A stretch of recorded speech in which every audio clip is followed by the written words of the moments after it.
నమస్తే, welcome back to our channel. ఈరోజు మన రెసిపీ అలసందల తాలింపు. Tasty and healthy recipe. ముందుగా ఒక కప్ అలసందలు తీసుకోవాలి. అలసందలు 2 సార్లు మంచిగా కడిగేసుకోవాలి. వీటిని 2 గంటలు నానబెట్టుకోవాలి. నేను ముందే నానబెట్టి పెట్టుకున్నాను. ఇప్పుడు ఒక కుక్కర్ తీసుకొని నానబెట్టుకున్న అలసందలన్నీ కుక్కర్లో వేసుకోవాలి. ఈ అలసందలు మునిగేంత వరకు వాటర్ పోసుకోవాలి. ఇందులోనే రుచికి సరిపడా సాల్ట్ వేసుకొని కుక్కర్ మూత పెట్టుకొని స్టవ్ వెలిగించి స్టవ్ మీద పెట్టుకోవాలి.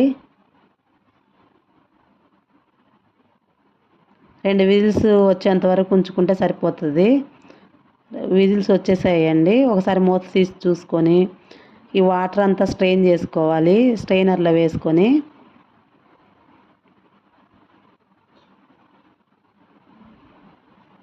మార్నింగ్ బ్రేక్ఫాస్ట్కి కానీ ఈవినింగ్ స్నాక్ కానీ తింటే చాలా బాగుంటుందండి. చాలా హెల్దీ. అలసందలు మంచిగా ఉడికిపోయినాయి కదా, వీటికి తాలింపు పెట్టుకుందాం. స్టవ్ వెలిగించి స్టవ్ మీద ఒక ప్యాన్ పెట్టుకొని 1 స్పూన్ సరిపోతుంది. ఆయిల్ ఏమి ఎక్కువ అవసరం లేదు. ఆయిల్ వేసుకొని ఆవాలు చిటపటలాడేంత వరకు ఉంచుకొని కొంచెం జీలకర్ర, ఉల్లిపాయ ముక్కలు వేసుకొని కొంచెం ఫ్రై చేసుకోవాలి. ఉల్లిపాయ ముక్కలు ఏమి ఎక్కువ ఫ్రై చేసుకొని అవసరం లేదండి. ఇందులోనే పచ్చిమిరపకాయ ముక్కలు, ఉల్లిపాయలు అలా ఉంటేనే కొంచెం బాగుంటుంది.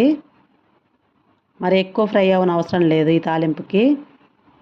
ఇందులోనే కొంచెం కరివేపాకు, కొంచెం కొత్తిమీర వేసుకొని అన్నీ ఒకసారి కలుపుకొని అంతేనండి, మన తాలింపు రెడీ అయిపోయినట్లేను.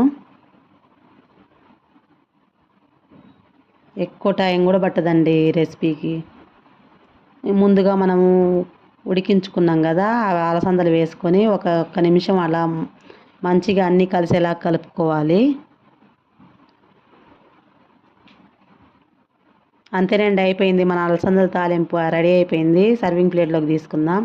ఒకసారి ఈ రెసిపీని ట్రై చేయండి. నచ్చితే లైక్ చేయండి, షేర్ చేయండి, కామెంట్ చేయండి. నెక్స్ట్ రెసిపీతో మళ్ళీ కలుద్దాం.